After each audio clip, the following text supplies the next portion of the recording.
Aleluia. Glória a Deus. Então, graça e paz, gente. Boa noite. Eu me empolgo gritando, aí minha voz fica assim. Vocês estão me entendendo bem?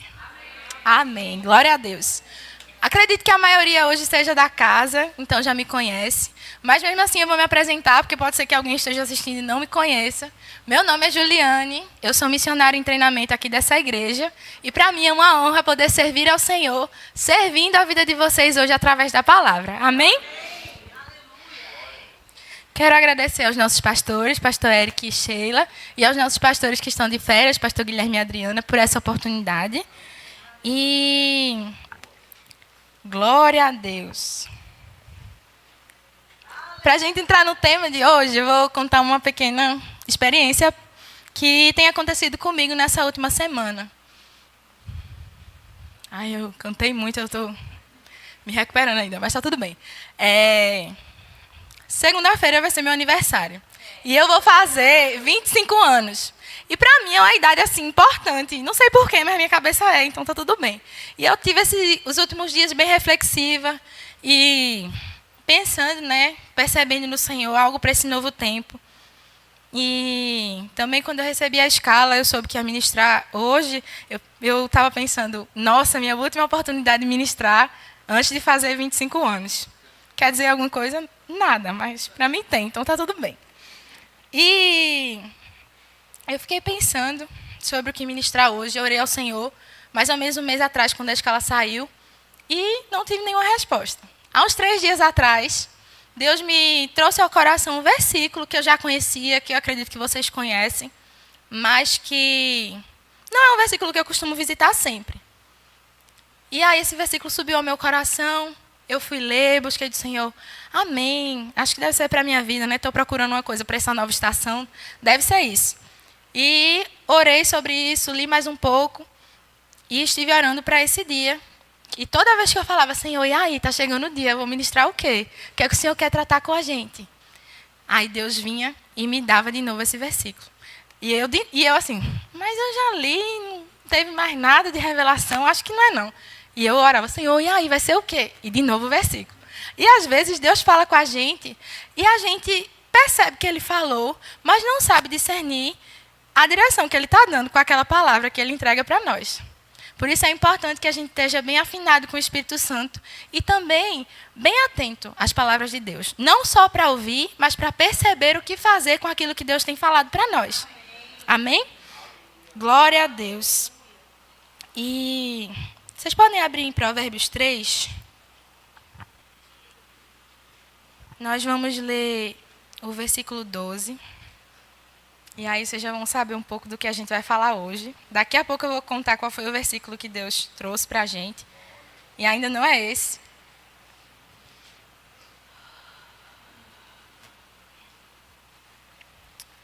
Amém?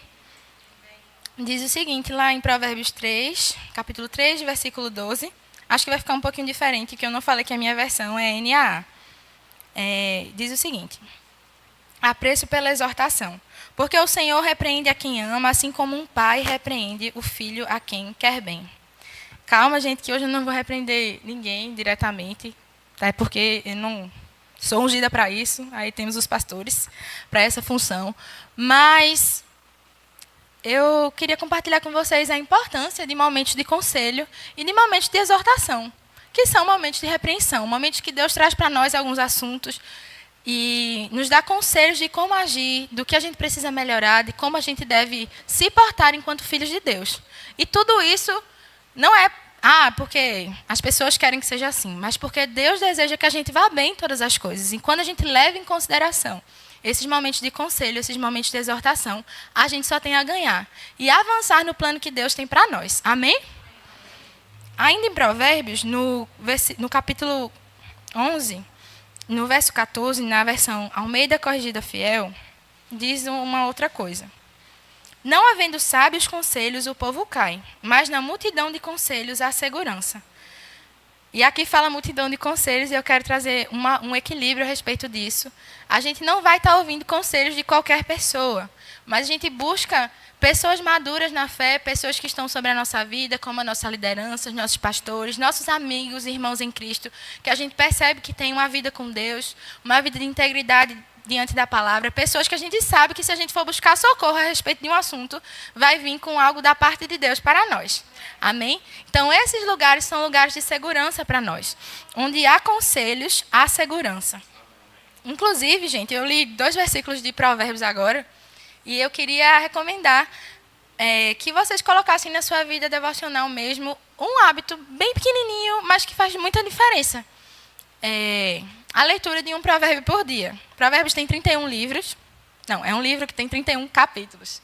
E cada capítulo traz pérolas muito preciosas a respeito de sabedoria. Quando eu estava fazendo rema, vários anos atrás, na aula do professor Ricardo, que esteve aqui com a gente nos jovens, ele comentou, era a vida de prosperidade, nem estava falando sobre isso, mas por acaso ele comentou que ele tinha esse hábito e o quanto Deus tinha acrescentado de sabedoria na vida dele através desse hábito. E aí eu falei, eu que não sou boba nem nada, vou adquirir o hábito também. E, gente, quantas coisas eu aprendi. Todas as vezes que eu vou ler o mesmo capítulo que eu já leio há anos, Deus traz revelações novas. E aí fica para vocês esse conselho, para que vocês venham a crescer e avançar na sabedoria do Senhor. É um livro assim que tem umas lapadas, vários conselhos, várias exortações, mas a gente cresce demais quando a gente é direcionado por alguém que do que está falando. E quantos aqui concordam que Deus sabe do que Ele está falando? Porque Ele conhece o mais íntimo do nosso coração, Ele conhece o que já se passou e Ele conhece o que está por vir. Então, em Deus, a gente tem os melhores conselhos. E lá em Isaías, Shelinha até citou, numa oração, esse versículo, Isaías 1,19, diz o seguinte: se quiserdes e me ouvires, comereis o melhor dessa terra. Deus fala, tipo assim, não é só se você me ouvir e obedecer, mas se você não quiser, você está fazendo, mas está fazendo por fazer, você não vai comer o melhor dessa terra. Mas quando a gente deseja ouvir do Senhor e deseja obedecer, comeremos o melhor dessa terra. Amém? Aleluia. Agora vamos ao versículo misterioso, está lá em Efésios, capítulo 5, o verso 15. E a versão é árabe, porque eu já mudei de versão 3 vezes e eu não avisei a galera da mesa. Desculpa, pessoal. E como eu falei para vocês, por algumas vezes eu perguntei, aí, Senhor, vai ser o quê? E ele, vede prudentemente como andais. Aí a primeira vez eu fiquei, oxe, será que eu estou fazendo alguma coisa errada, Deus? Que para eu ver prudentemente como eu estou andando. Aí me analisei, né? Passei um antivírus, como diria o pessoal das antigas, sabe essa referência do antivírus? Que é isso que está acontecendo? Aí eu amei. Tenho muitas coisas a melhorar? Sim, mas estava tudo bem. Aí eu, amém, Senhor. Fui orar de novo, e aí vem no meu espírito, vede prudentemente como andais. Aí eu, tá bom. Vou ler lá Efésios, e a gente vai ler agora, do versículo 15 até o 17. Diz o seguinte: portanto, vede prudentemente como andais, não como necios, e sim como sábios, remindo o tempo, porque os dias são maus. Por esta razão, não vos torneis insensatos, mas procurai compreender qual a vontade do Senhor. Aí eu, uau, tem tanta coisa preciosa aqui. Primeiro, ele nos convida a andar de forma prudente. Prudente é aquele que observa o que vai fazer, que tem atenção, que não faz as coisas de qualquer jeito, que não vai sem avaliar, né? A Bíblia lá em Provérbios mais uma vez diz: qual é aquele que vai construir algo e não senta para calcular? E o prudente é essa pessoa. Pensa assim no seu amigo bem certinho, que ele não faz nada sem antes sentar e parar para pensar. Pronto, esse é o prudente. E ele também faz uma comparação, não como nécios, aqueles que fazem assim, não vou nem pensar, os que não são sábios. E ele diz, e sim como sábios, remindo o tempo. Então, ele nos convida a ser prudentes, nos convida a ser sábios e nos convida a remir o tempo, a usar o nosso tempo de forma otimizada, vamos dizer assim. porque os dias são maus. Nós sabemos que estamos vivendo os últimos dias e, gente, de verdade mesmo, se você é cristão, tem o Espírito Santo dentro de você, você percebe que nós estamos nos últimos dias. E aquilo que está no último, que está no final, dá uma ideia assim de... Não é de pressa para fazer de qualquer jeito, mas é de remir o tempo, de fazer o máximo que eu posso com o tempo que eu tenho, porque eu tenho pouco tempo. E isso era há uns 2000 anos atrás, então imagina quanto pouco tempo a gente tem agora. E aí ele continua: por esta razão, não vos torneis insensatos, mas procurai compreender qual é a vontade do Senhor. Tem muitas coisas preciosas nesses 3 versículos, mas eu ainda fiquei: o que mais, Pai? E aí a gente sabe que a Bíblia ela não foi escrita assim, capítulos e versículos como a gente conhece. Essa é uma forma que os tradutores encontraram para facilitar o nosso estudo e também o ensino da palavra. E aí eu fui voltando, né? Efésios 4. Aí fui lendo. E eu vou compartilhar com vocês o que foi que eu aprendi. E eu fui voltando em Efésios 4, Efésios 3, fui voltando até o 1. E em Efésios 1, Paulo... Ele começa essa carta, essa é uma carta a uma igreja que ele havia fundado. Ele não estava presente naquele momento, mas como o apóstolo que foi levantado para fundar aquele lugar, para alimentar aqueles santos, ele passa uma carta com recomendações muito importantes. E ele começa saudando as pessoas e trazendo à memória algumas coisas importantes. E primeiro ele bendiz o Senhor e ele diz em Efésios 1, versículo 3 e 4... Vocês vão ver que tem muitos versículos que a gente conhece e a gente tem ministrações poderosíssimas com eles isolados. Mas quando a gente vai ver, eles estão no mesmo contexto. E eu fico assim, uau, que legal como a Bíblia é massa. É muito bom, gente. É muito bom. E aí diz o seguinte: bendito o Deus e Pai do nosso Senhor Jesus Cristo, que nos tem abençoado com toda sorte de bênção espiritual nas regiões celestiais em Cristo, assim como nos escolheu nele, antes mesmo da fundação do mundo, para sermos santos e irrepreensíveis perante ele em amor. Nós vamos ouvir muito falar sobre o amor nos próximos versículos que a gente vai ler, porque Paulo dá uma recomendação acerca de algo e ele sempre lembra de andarmos em amor. E aí vão segurando isso. Para sermos santos e irrepreensíveis perante ele. Vocês lembram que lá em Efésios 5, que é a chave da nossa ministração, no final ele diz: mas procurai compreender qual a vontade do Senhor. Então a gente vai buscando o que Paulo disse que era a vontade do Senhor. Que nem quando a gente faz tarefa da escola. Fazia, né? Que eu não faço mais, já estou velha. Mas não sei se vocês têm filhos ou alguém que vocês acompanham. Primeiro tem um assunto. E aí no final tem algumas perguntas. E quando a gente vai responder, aí geralmente a criança vai, volta, olha de novo. Então, eu fiz meio que isso a respeito disso. Mas procurar e compreender qual a vontade do Senhor. E o que Paulo traz para a gente como vontade do Senhor nessa carta aos Efésios. E aí voltamos agora para Efésios 1. Para sermos santos e irrepreensíveis perante ele em amor. Guarda isso. E aí depois ele ora pelos crentes, pelos irmãos que estavam lá em Éfeso. E em Efésios 1, 16 e 19, ele vai orar por eles. E diz o seguinte: não cesso de dar graça por vós, fazendo menção de vós nas minhas orações, para que o Deus do nosso Senhor Jesus Cristo, o Pai da glória, vos conceda espírito de sabedoria e de revelação no pleno conhecimento dele. Iluminados os olhos do vosso coração, para saberdes qual é a esperança do seu chamamento, qual a riqueza da glória da herança nos santos, e qual a suprema grandeza do seu poder para com os que cremos, segundo a eficácia da força do seu poder. Então, existe algo em Deus que nós precisamos compreender. E a Bíblia nos fala que a vontade de Deus é que todo homem seja salvo e que chegue ao pleno conhecimento da verdade. Então, buscamos mais um ponto aí do que Deus procura de nós, sobre a vontade de Deus. Que nós tenhamos revelação, nosso conhecimento. Aleluia. Tá funcionando, né? Que os nossos olhos de entendimento sejam iluminados. Vamos para Efésios 2 agora. Aí ele traz uma lembrança ao pessoal que está lá em Éfeso. Alguns já se converteram. Enquanto ele saiu de lá, provavelmente outras pessoas se converteram. E aí, como um bom apóstolo que está apacentando o seu povo, ele traz um texto a respeito do pecado e da salvação. Então, a vida de pecado não pertence mais àqueles que estão salvos. Ele vai trabalhando isso em alguns versículos. Depois ele continua, e aí ele traz algo que era uma questão muito importante para aquele povo, que a respeito dos judeus e dos gentios, que agora em Cristo eles são um povo só. E aí ele vai tratando com a igreja. Porque, gente, no contexto de igreja, Deus ele vai tratar conosco coisas muito diferentes. Ele vai tratar coisas espirituais, ele vai tratar o nosso caráter, ele vai tratar formas do nosso comportamento com outras pessoas, ele vai nos ensinar como agir quando sairmos daquela porta para fora. Então, tudo que nós aprendemos aqui vai servir para todas as áreas da nossa vida, porque nós não somos crentes apenas aqui. Amém? E aí, Paulo, como um bom apóstolo, estava fazendo isso com o povo dele, ensinando aquilo que precisava ser ensinado.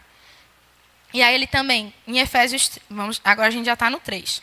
Em Efésios 3, ele vai explicar que ele foi levantado como apóstolo para alcançar os gentios. E aí ele vai orar de novo. E eu queria que vocês... Aleluia. Bem atenção. Efésios 3, versículo 14.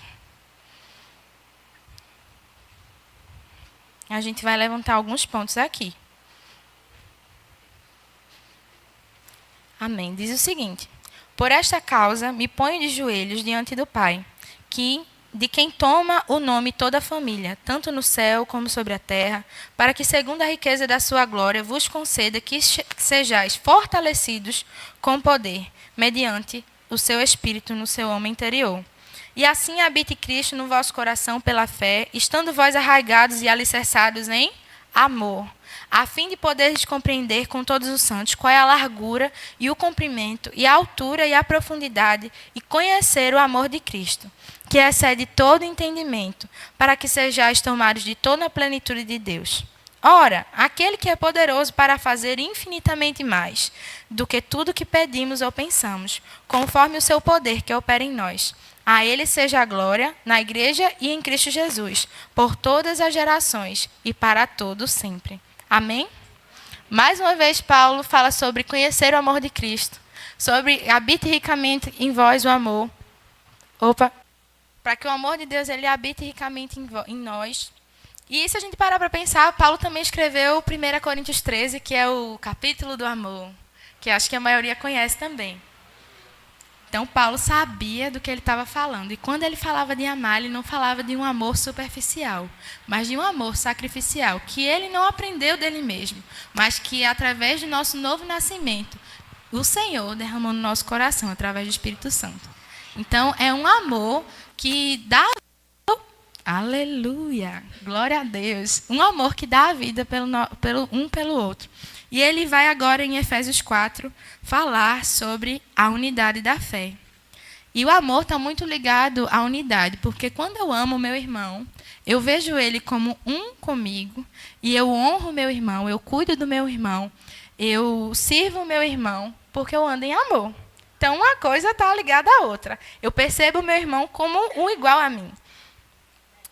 E Efésios 4, versículo 1, a gente vai ler até o 3, diz o seguinte: rogo-vos, pois, eu, o prisioneiro no Senhor, que andeis de modo digno da vocação que fostes chamados, com toda a humildade e mansidão, com longanimidade, suportando-vos uns aos outros em amor, esforçando-vos diligentemente por preservar a unidade do Espírito no vínculo da paz.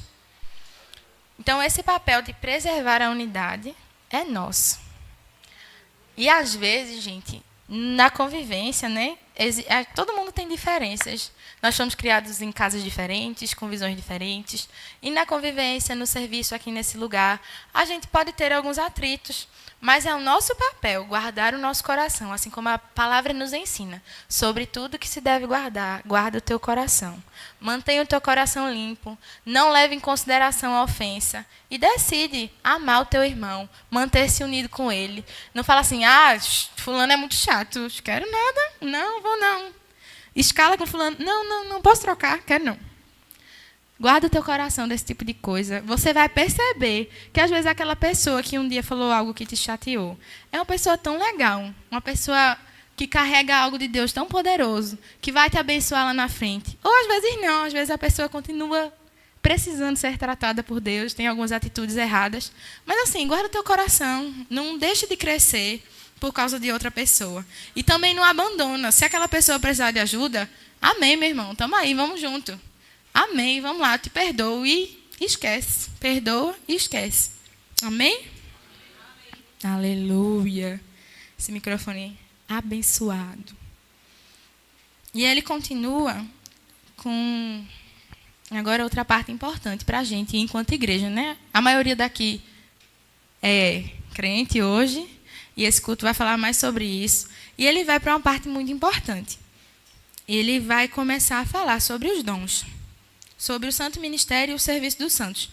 E aí ele diz, né? No Efésios 4, versículo 11, diz o seguinte: e ele mesmo, Jesus, concedeu uns para apóstolos, outros para profetas, outros para evangelistas e outros para pastores e mestres, com vista ao aperfeiçoamento dos santos, para o desempenho do seu serviço, para a edificação do corpo de Cristo, até que todos cheguemos à unidade da fé e do pleno conhecimento do Filho de Deus, à perfeita varonilidade, à medida da estatura da plenitude de Cristo, para que não mais sejamos como meninos, agitados de um lado para o outro e levados ao redor por todo o vento de doutrina, pela artimanha dos homens, pela astúcia com que induzem ao erro.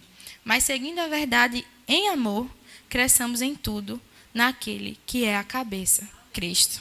Então, mais uma vez, ele fala sobre estar pleno no conhecimento de Deus, sobre andar em amor. E aí ele apresenta para nós ferramentas que Deus, através de Jesus, estabeleceu na igreja para que a gente chegue lá. Então, como é que eu vou chegar ao conhecimento? Como é que eu vou fazer isso? Sozinho, na minha casa, ouvindo ministrações pelo YouTube, lendo a Bíblia 5 vezes por ano? Não. Deus estabeleceu no corpo dons específicos para a edificação de cada um de nós que estamos aqui. Então, ele levantou os apóstolos, os profetas, evangelistas, pastores, mestres. E a gente também não pode esquecer daqueles que fazem parte do Ministério dos Socorros. E essa semana eu dei aula no discipulado e eu dei um exemplo que me ajudou muito a gravar esses 5 dons ministeriais. E eu vou fazer com vocês. Vocês deixam eu ser tia do DI mais uma vez? Que eu não deixo o DI, minha gente, do meu coração. Não dá. E aí é o seguinte. A mão vai fazer uma comparação com 5 dons. E aqui a gente tem o polegar. E o polegar, ele alcança todos os dedos, né? E nessa analogia, o polegar se refere ao apóstolo. O apóstolo é aquele que sai e vai fundar novas obras. Não é só isso, mas eu vou explicar de uma forma bem superficial aqui. Superficial não, bem simples, para vocês entenderem. Então, basicamente, o apóstolo é aquele que vai desbravar novos lugares. E muitas vezes ele não tem tanto suporte, não tem tanta gente no início da igreja. Então, ele ora, aí ele pega a pessoa que vai cair na unção, aí ele cobre com um pano. Geralmente é a família toda do apóstolo que está nessa pegadinha. Um prega, o outro segura, o outro ora, o outro cobre com um paninho. E o apóstolo ele precisa tocar nos outros dons para alcançar aquelas pessoas, para que elas cheguem ao crescimento. E aí a gente vai ter o indicador. E o indicador é o profeta. E o profeta é aquele que se levanta em nome do Senhor e traz palavras específicas. Não necessariamente ele vai apontar o dedo, mas só para vocês gravarem, o indicador se refere ao profeta. E aí a gente vai ao dedo do meio. O dedo do meio, se a gente parar para olhar para a nossa mão, é o maior dedo, né? Mas isso não quer dizer que esse dom é maior do que qualquer outro. Mas quer dizer que esse dedo ele alcança um pouquinho mais longe que os outros. E ele se refere, nessa analogia, ao evangelista. O evangelista vai para lugares que talvez os outros dons eles não vão chegar, mas estão todos juntos. E aí o dedo anelar, aquele dedo da aliança de casamento, se refere ao pastor, porque o pastor ele é casado com a igreja. Ele vive para esse lugar, ele dá a sua vida em favor das nossas vidas. E aí é o dedo anelar. E o dedo midinho não é o menor, de jeito nenhum, mas se refere ao dom de mestre. E o dom de mestre, ele vai nas minúcias da palavra. Geralmente é aquela pessoa que você escuta ministrando e aí fala um versículo que você ouviu a vida toda, e aí ele fala uma coisa e você, nossa, eu já li esse versículo tanto, mas eu nunca tinha pensado nisso. E geralmente o mestre ele alcança esses detalhes da palavra e traz coisas preciosas para nós. Amém? Então vamos lá? Esse é o apóstolo, esse é o... E esse? E esse? E o pequenininho? Amém. Deus... Ih, tem uma coisa importante na nossa mão, que eu falei dos dedos, mas faltou a base que tem sustentado tudo. E aí, nessa analogia, a palma da nossa mão, que sustenta os 5 dons, é o ministério de socorros. Então, a mão não funciona sem a base, nem os dedos funcionam bem se faltar um. Se você não tiver polegar, fica difícil. E Deus fez assim, para que um funcione junto com o outro, e assim o corpo de Cristo continue avançando. Amém? Então, nenhum é mais importante que o outro. Deus fez tudo na sua... Tá ouvindo, gente? Quebrar a minha aqui tá fazendo... Enfim. E aí Deus fez isso na sua multiforme graça para funcionar bem, para ir bem, e para que nós cheguemos ao pleno conhecimento dele. Amém? E aí, depois de contar para o povo de Éfeso os dons, para que eles serviam, revelando uma coisa nova para esse povo, Paulo vai começar a falar sobre santidade. E eu quero que você abra comigo em Efésios 4, no versículo 17. Deixa eu abrir aqui na minha Bíblia.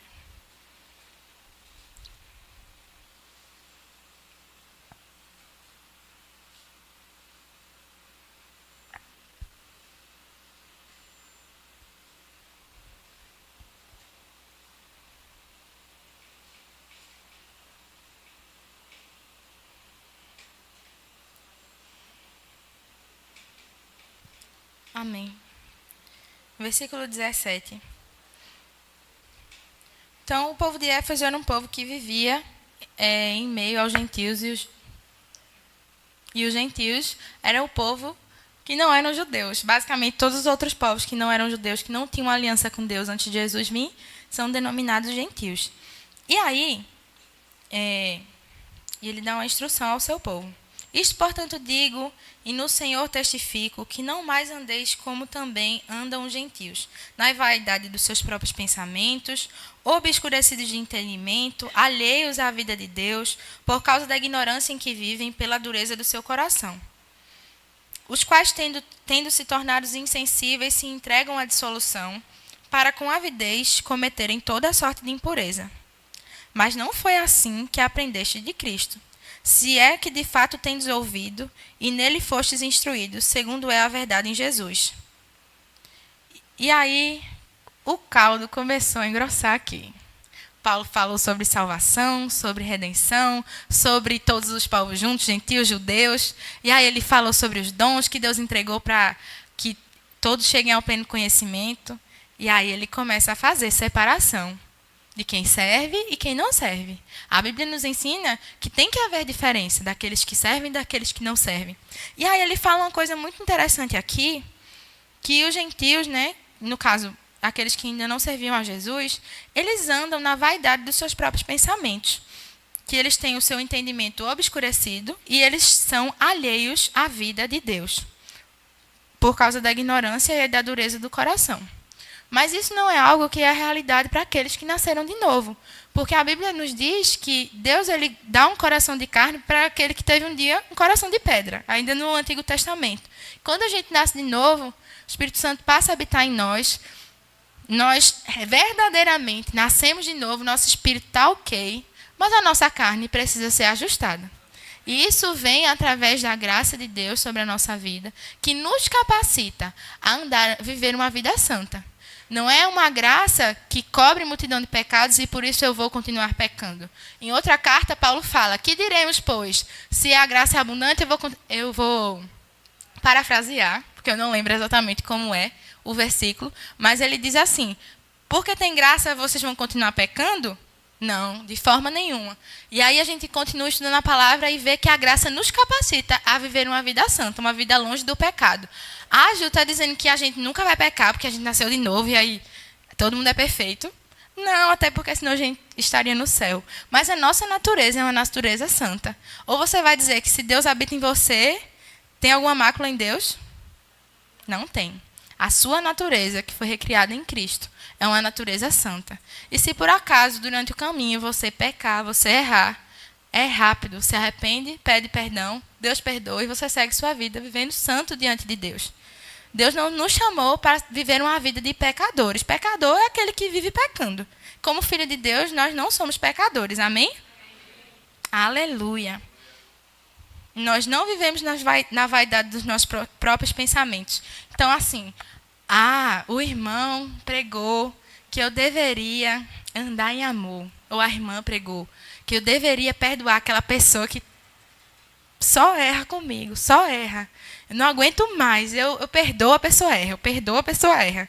Mas aí a gente vai lá para Jesus falando com Pedro, acho que foi com Pedro, né, pastor? Do 70 vezes 7. Pedro pergunta, parafraseando mais uma vez, se alguém errar comigo, eu vou lá e perdoo. E aí, se eu perdoar 7 vezes, tá bom, Jesus? Aí Jesus, 7 vezes? Se ele errar contigo 70 vezes 7, um dia só. Aí perdoar, e tá bom. Pedro estava achando que estava arrasando, né? Se ele perdoasse 7 vezes. Mas Jesus nos convida a um amor que excede todo entendimento. E aqui em Efésios mesmo ele fala, a conhecer a plenitude do amor de Cristo, que excede todo entendimento. Então, para a gente pensando, poxa, eu vou ser bobo, né? Se eu perdoar a pessoa errar. Mas esse é o tipo de amor que Jesus nos convida a andar. E eu não vou confiar nos meus próprios pensamentos, pensando assim, poxa, se eu perdoar, eu vou ser um bobo. Esse é o pensamento do mundo.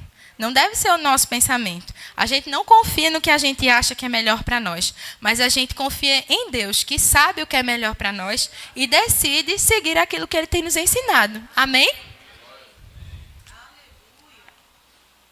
Glória a Deus. E no versículo... Calma, gente. No versículo 22. Ele começa a engrossar o caldo falando dessa diferença e ele vai dar continuidade no 22, dizendo assim, no sentido de que, quanto ao trato passado, vos despojeis do velho homem, que se corrompe segundo as concupiscências do engano, e vos renoveis no espírito do vosso entendimento, e vos revistais do novo homem, criado segundo Deus, em justiça e retidão, procedentes da verdade. Então, ele faz essa diferença e ele lembra aquele povo que havia nascido de novo, quem eles são. Nascidos em Deus, recriados em Deus, em justiça e retidão, procedentes da verdade. Então, eles não mais têm aquela natureza que pendia para as coisas erradas, mas eles devem viver em justiça e retidão, porque eles foram recriados em Deus. Amém? E aí, gente, tem um versículo muito interessante, o 30. Vão acompanhando aí comigo. Calma. Vamos voltar um pouquinho. 25.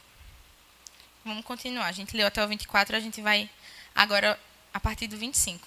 E aqui na minha Bíblia diz assim, exortação à santidade. E lá vem, viu, galera? Recebam junto comigo. Por isso, deixando a mentira, fale cada um a verdade com o seu próximo, porque somos membros uns dos outros. Irai-vos e não pequeis. Não se ponha o sol sobre a vossa ira, nem deis lugar ao diabo. Aquele que furtava, não furte mais. Antes trabalhe fazendo com as próprias mãos o que é bom, para que tenha com que acudir o necessitado. Não saia da vossa boca nenhuma palavra torpe, e sim unicamente a que for boa para edificação, conforme a necessidade. E assim transmita a graça aos que o ouvem. E não entristeçais o Espírito de Deus, no qual fostes selados para o dia da redenção. Esse 30 me pegou, porque eu pensei assim, gente, Espírito Santo, gente não, né? Eu e Deus, o Espírito Santo habita dentro de mim. E o que eu faço tem a capacidade de trazer tristeza ao coração dele. E como é que eu digo, Deus, eu te amo, o Senhor é tão lindo, o Senhor é maravilhoso. E sabendo que a minha atitude pode entristecer o Espírito Santo, eu vou lá e conscientemente erro. Silêncio, né? Eu fiquei também em silêncio. Porque tudo que a gente está falando aqui, Deus já falou comigo também. Então, já levei a lapada. Por isso que eu estou rindo. Porque que eu rio mesmo, viu, gente? Quando eu fico nervosa, eu começo a rir. Não que eu esteja nervosa agora, mas esse assunto é tenso, aí eu começo a rir. Mas, vamos voltar. No 25, ele fala deixando a mentira e nos convida a falar a verdade. Gente, não existe crente com mentirinha. Para nada. Uma vez, Olivete, que foi esposa do pastor que fundou essa igreja, o pastor Wilson, ela, acho que foi uma reunião, eu não me lembro. Ela deu um exemplo que para mim foi chocante. É uma bobeira, viu? Vocês vão ver. Mas mudou a minha vida. Ela disse que eles iam fazer uma festa surpresa para alguém. E aí, a pessoa que estava fazendo aniversário chegou para ela para perguntar, só que era surpresa, ela não podia falar, né? Para não estragar a surpresa. E aí ela falou assim, acho que foi uma coisa bem simples, assim, acho que eu não sei, vai ter festa para mim? Não sei. Uma coisa assim, bem simples. E aí, o Espírito Santo falou com ela, isso é mentira. Eu te chamei para andar em mentira. Eu estou parafraseando a história, mas foi isso que eu tirei. Faz muitos anos isso, eu acho que faz uns 7 anos. E aí eu pensei, caramba, não existe mentirinha branca, não existe, eu estou fazendo para não estragar a surpresa. Eu não falei nada demais, eu só disse que eu não sabia. Mas se tu sabe e está dizendo que não sabe, então é? E mentira não tem mentirinha nem mentirona, não existe pecadinho nem pecadão. Já dizia a minha mãe quando eu era pequena. Aleluia! Ui. E aí ele fala que a gente deve falar a verdade porque nós somos membros uns dos outros. Então a gente volta para a unidade e volta para o andar em amor e olhar o outro com amor. E aí ele fala, irai-vos, mas não pequeis, e diz assim, nem deis lugar ao diabo. Então você sabia que você pode abrir uma porta para o diabo atuar na sua vida? A Bíblia fala que ele está ao nosso derredor, rugindo como leão, buscando aquele a quem possa tragar. Ele não pode nos alcançar, né? Porque ele está ao derredor, não está nem ao nosso redor. Existem anjos do Senhor acampados ao nosso redor, e o diabo fica lá, buscando só uma oportunidade. E aí ele lança uma setinha e diz, oxe, fulano foi tão chato contigo, passa ali na porta e não dá nem a paz, finge que não viu. Aí você ouve. Aí uma vez. Aí no seu trabalho, você cometeu um erro, aí o seu chefe chega para perguntar, aí você diz, não sei. Porque se você não, né? Você é crente. A pessoa diz, não sei. Porque se ela disser, ela vai se prejudicar. Mas ela não errou? Aí disse uma vez. E aí são brechas que estão sendo abertas para que o diabo ele possa atuar. Ai, meu Deus, eu sirvo ao Senhor, eu sou crente, e tem tanta coisa acontecendo comigo. Gente, a Bíblia nos fala que no mundo nós teremos aflições. Não quer dizer que toda vez que vem alguma coisa sobre a nossa vida que foi um erro, mas existe um cuidado que a gente tem que ter no nosso dia a dia, observando o que a gente fala, observando as nossas atitudes, para não dar lugar ao diabo, não abrir brecha para que ele possa atuar. Ele é um derrotado, ele não tem poder sobre a nossa vida. Nós nascemos de novo, o Senhor aqui nos guarda, que nos livra. Mas a gente precisa ter cuidado para não sair debaixo dessa proteção.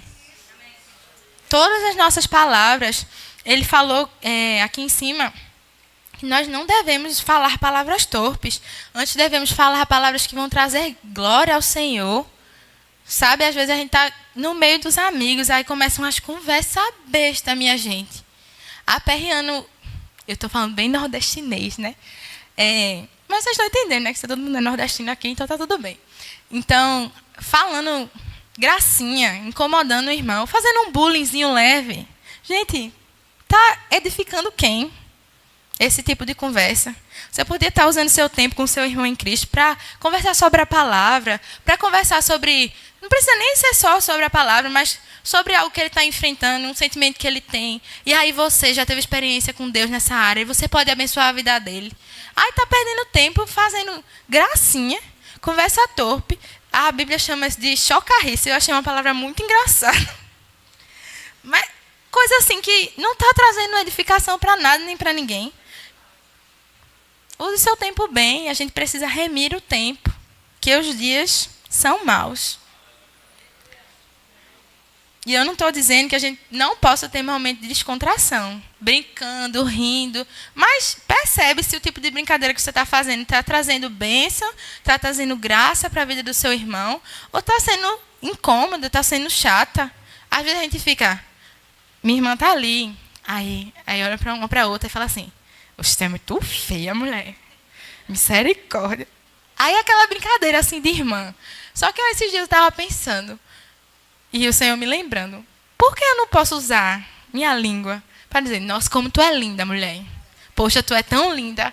Aí, ultimamente, eu tenho falado, eu olho para ela, tu é tão linda. Aí ela faz assim, oxi, sai daqui. Porque nem está acostumada, né? Porque eu sempre ficava falando, brincando outra coisa. Mas aí o Senhor me chamou a atenção. Usa sua boca para falar bênção. Edifica a autoestima da sua irmã, da sua amiga. Chega em alguém e fala, nossa, como tu tá lindo hoje. Meninas para meninas e meninos para meninos, se não forem casados, amém? Só para lembrar. Mas chega assim, poxa, como você está interessante hoje. Que bonitinho. Ai, fiquei envergonhada, gente, desculpa. Desculpa, gente, foi mal. Vamos para o próximo assunto. Fiquei vermelha. Calma. Voltando aqui para a mensagem. Calma, gente, depois a gente ri. Mas assim, use a sua boca mesmo para abençoar. Se alguém fez um bom trabalho, obrigada, irmão, por abrir a porta para mim. Ou então alguém limpou o banheiro lá atrás. Ai, que banheiro cheiroso. Seja um instrumento do Senhor para trazer vida para outra pessoa, sabe? Para elevar a autoestima do seu irmão, para trazer alegria. Use a sua boca para declarar bênção. Se vai falar, fale uma coisa boa. Se não tem nada bom para falar, Provérbios fala sobre isso, gente. Leiam Provérbios. E vamos continuar. Glória a Deus. E aí ele estamos no final do capítulo 4.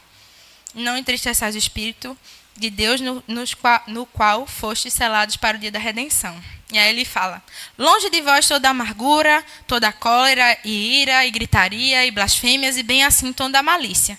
E aí no 32 ele diz, antes sede uns para com os outros benignos, compassivos, perdoando-vos uns aos outros, como também Deus em Cristo vos perdoou. Então a gente tem que ser bom com o nosso irmão. E aí ele continua. Aí a gente vem para uma transição. Capítulo 4, versículo 32 e agora capítulo 5, versículo 1. Mas ele não mudou de assunto, ele continua. Ele falou para a gente ser benigno, compassivo, paciente, perdoando uns aos outros, como também Deus em Cristo nos perdoou. E aí ele vai continuando. Sede, pois, imitadores de Deus como filhos amados, e andai em amor, como também Cristo nos amou, e se entregou a si mesmo por nós, como oferta e sacrifício a Deus em aroma suave. Então, todas essas coisas que ele falou, ser benigno, ser compassivo, fazem parte do ser imitadores de Cristo. Imitadores de Deus como filhos amados. E aí ele vai continuando falando sobre o fruto da luz e as obras das trevas. E aí ele vem de novo para as conversações. Chocarris está aqui. Versículo 3. Mas a impudicícia e toda sorte de impurezas, ou cobiça, nem sequer se nomeia entre vós, como convém aos santos. Nem conversação torpe, nem palavras vãs, ou chocarrices, com coisas estas inconvenientes. Antes, pelo contrário, ações de graça. Sabeis, pois, isto, nenhum incontinente ou impuro ou avarento que é idólatra tem herança no reino de Cristo e de Deus. E aí, isso a gente já conversou, né? Sobre esse tipo de conversa, então vamos passar. E aí, ele falou uma coisa interessante aqui, nenhum impuro, incontinente ou avarento que é idólatra. Avarento é aquele que é a mão fechada. Vou dar nada do dízimo, vou não. Oxe, precisa não, a igreja está linda, ar-condicionado funcionando tudo bem. Vou dar meu dinheiro não, já está tudo certo. Mas aqui a Bíblia fala que o avarento ele é idólatra. E ele idolatra quem? O dinheiro. Então, como a gente tem aprendido aqui nesse lugar, o dinheiro, ele é um ótimo servo, maravilhoso. O dinheiro venha, mas ele é um péssimo senhor. O Senhor das nossas vidas é Deus e o nosso dinheiro ele tem que estar submetido também a isso. O dinheiro ele serve a gente, ele chega para um bom propósito, mas ele não deve e não é o nosso Senhor. Amém?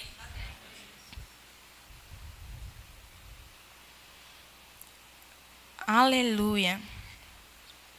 E aqui no versículo 11, ele continua. E não sejais cúmplices nas obras infrutíferas das trevas. Antes, porém, reprovai-as, porque o que eles fazem em oculto, o só referia vergonha. Mas todas as coisas, quando reprovadas pela luz, se tornam manifestas, porque tudo que se manifesta é luz. Pelo que diz, desperta, ó tu que dormes, levanta-te entre os mortos, e Cristo te iluminará. Esses são os versículos que antecedem o vede prudentemente como andais. E lá em Mateus capítulo 5, versículo 14, você não precisa abrir, diz o seguinte, sobre nós que nascemos de novo. Vós sois a luz do mundo. Não se pode esconder a cidade edificada sobre o monte, nem se acende uma candeia para colocá-la debaixo do alqueire, mas no velador, e alumia a todos os que se encontram na casa. Assim brilhe também a vossa luz diante dos homens, para que vejam as vossas boas obras e glorifiquem ao vosso Pai que está nos céus. Então, onde a luz chega, ela traz à tona o que é bom nas nossas vidas e ela também mostra o que está errado. Então, você é um canal de Deus para trazer luz sobre a vida das pessoas, para trazer inquietação sobre coisas que estão erradas. Então, não seja apego fazendo aquilo que é errado também. Porque quando a luz vier, vai revelar você. E que testemunho você tem dado como cristão? Amém? E voltando aqui, para a gente finalizar, depois de todo esse passeio por Efésios, a gente chega em Efésios 5, versículo 15, e diz o seguinte: portanto, vede prudentemente como andais, não como necios e sim como sábios, remindo o tempo, porque os dias são maus. Por esta razão, não vos torneis insensatos, mas procurai compreender qual é a vontade de Deus. Amém? A vontade de Deus, ela está expressa na sua palavra. E se você parar um tempo para procurar, o Espírito Santo vai trazer revelação ao seu coração. E a vontade de Deus é que nós andemos em amor, em unidade, em saúde, em prosperidade, tantas coisas maravilhosas que a gente não viu hoje aqui, especificamente, mas que a gente conhece como a vontade de Deus. Mas a principal é que nós andemos em comunhão com Ele. Porque quando estamos em comunhão com Deus, nós temos direções fresquinhas, o GPS do céu, nos guiando em cada decisão. E não tem como, quando você está em comunhão, recebendo as direções do Espírito, você errar, você ir mal. A vontade de Deus é que a gente chegue ao pleno conhecimento, é que a gente prospere, é que a gente avance no plano e no propósito que Ele tem para nós. E esse é o convite de Deus para nós. E aí, Ele diz para que a gente se encha do Espírito. No versículo 18. E não vos embriagueis com vinho, no qual há dissolução, mas enchei-vos do Espírito. Encher-se do Espírito é o melhor caminho para conhecer a vontade de Deus. E como é que eu faço isso? Ele continua dizendo, no verso 19. Falando entre vós com salmos, entoando e louvando de coração ao Senhor com hinos e cânticos espirituais, dando sempre graças por tudo ao nosso Deus e Pai, em nome do nosso Senhor Jesus Cristo, sujeitando-vos uns aos outros no temor de Cristo. Então, tudo isso está junto. Eu me sujeito ao Senhor em temor, eu amo o meu irmão, eu ando em unidade, e eu busco me encher do Espírito. E isso me faz apto para receber direções do Senhor, para conhecer a vontade dEle, para avançar no plano e no propósito que Deus tem para mim. Amém? Então, a vontade de Deus é que a gente busque se encher do Espírito e ande nessas coisas de forma tão constante, tão presente, que a gente passe a receber instruções do Senhor, como se fosse um GPS. Vira à direita, vá por aqui. Ah, mas Deus vai dizer o que é que eu devo fazer amanhã, o que eu vou comer amanhã. Não exatamente, mas se você pedir, Ele fala também, viu? E Ele está disponível, meu irmão. Ele está disponível. E eu te convido mesmo a chegar mais junto do Senhor, a ter uma vida devocional, um tempo de oração, de busca intensa por Ele, porque Ele está disponível para você. Ele só precisa que você dê um passo nessa direção. E eu te garanto que grandes coisas você vai viver. Porque um dia eu estive nesse lugar. Deus, o Senhor fala com todo mundo. Oxi, fulano disse que o Senhor falou com ele. E fulano também disse. E eu nunca ouvi diretamente. Só alguém se levantou, falou, testificou. Mas eu queria ouvir o Senhor. E, meu amigo, se você entrar no seu quarto, fechar a porta, o seu pai que está em secreto, não diz o seu pai que ouve em secreto, mas que ele está lá, ele não está só ouvindo, mas ele está lá presente. Ele vai ter coisas para compartilhar com você. Amém? Então sejam abençoados na prática dessa palavra. Amo vocês.